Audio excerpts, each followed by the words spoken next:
اہرام مصر اس روئے زمین کا سب سے قدیم عجوبہ، وہ مقام جہاں فرعون مصر کی لاشوں کے ساتھ تاریخ کے بے شمار راز دفن ہیں۔ ہزاروں سال پرانا یہ اہرام کیا خلائی مخلوق کی تعمیر ہے؟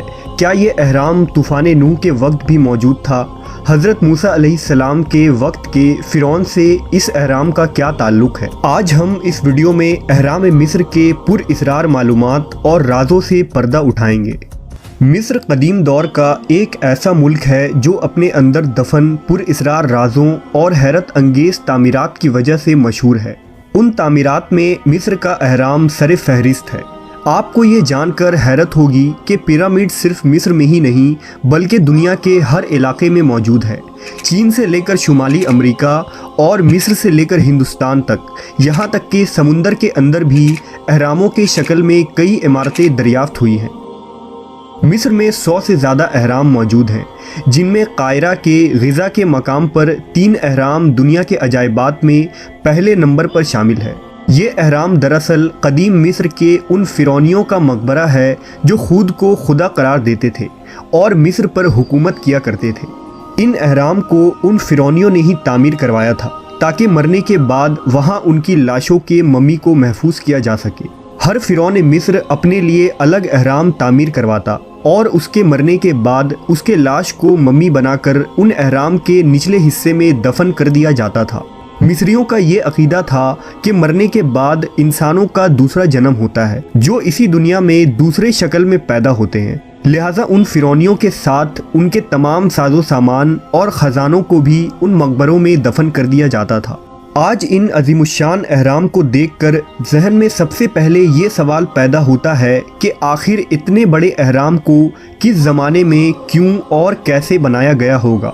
لہٰذا ان سوالات کے جستجو میں صدیوں سے ریسرچ جاری ہے۔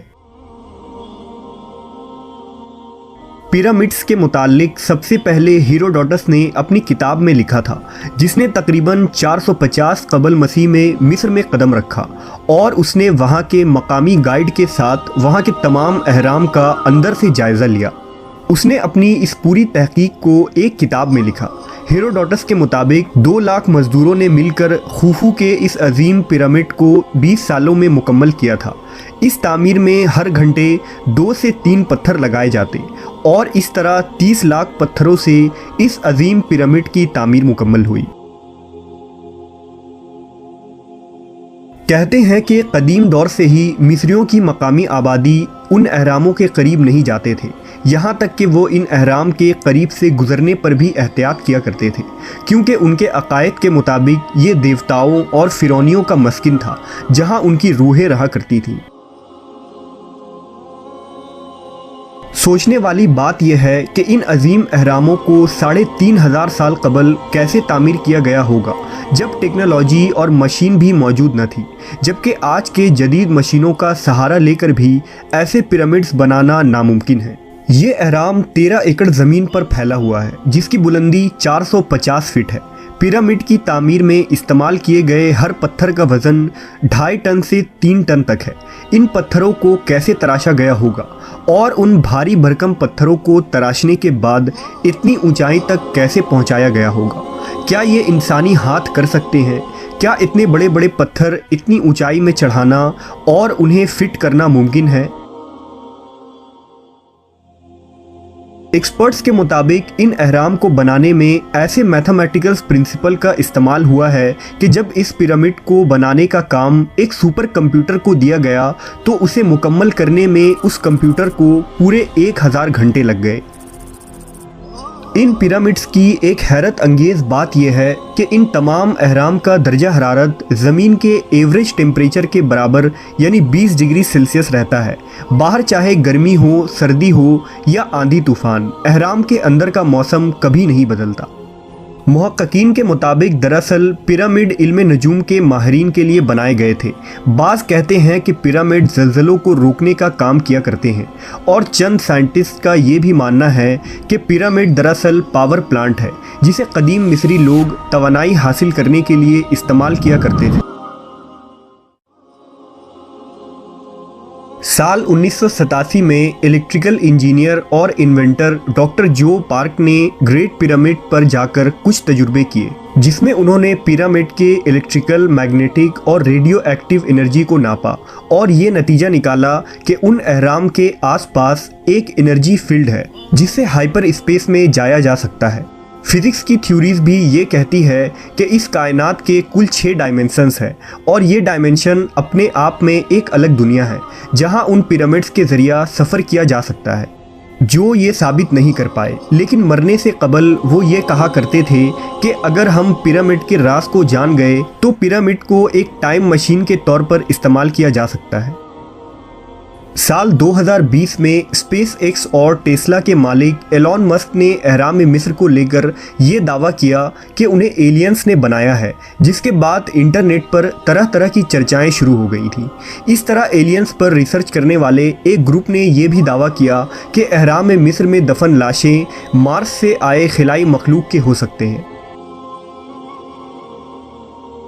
उनका दावा है कि हज़ारों साल पहले मार्स पर रहने वाले एलियंस इस ज़मीन पर आए और ज़मीन पर उन्होंने हज़ारों सालों तक हुकूमत की थी।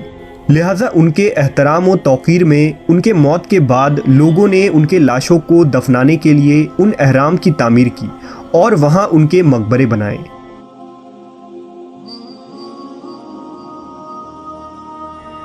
एलियंस की वो कदीम सिविलाइजेशंस हमसे कई गुना ज़्यादा एडवांस टेक्नोलॉजी के मालिक थे, जो पिरामिड को दूसरी दुनिया और हमारी दुनिया के दरमियान दरवाजे के तौर पर इस्तेमाल किया करते थे। क्या कुरान मजीद में भी इन तारीख़ी अहराम के मुतालिक कोई जानकारी मिलती है और इस्लामी उलमा व मवर्रखीन का इन अहराम के मुतालिक क्या राय है? कुछ उलमा इन अहराम का ताल्लुक हज़रत मूसा अलैहिस्सलाम के दौर के फ़िरौन यानी रामेसस सानी से जोड़ते हैं।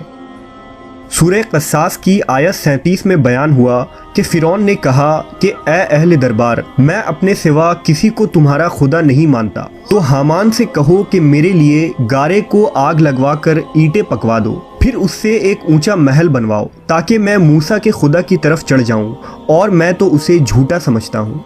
इन आयात की रोशनी में कुछ उल्मा की राय है कि मुमकिन है कि फ़िरौन ने आसमान के खुदा की तरफ जाने के लिए उन बुलंद अहरामों की तामीर का हुक्म दिया था जो उसके दौर हुकूमत में मुकम्मल हुआ, और इस तरह बाद में आने वाले फ़िरौनियों ने अपने लिए अहराम की तामीर शुरू करवा दी।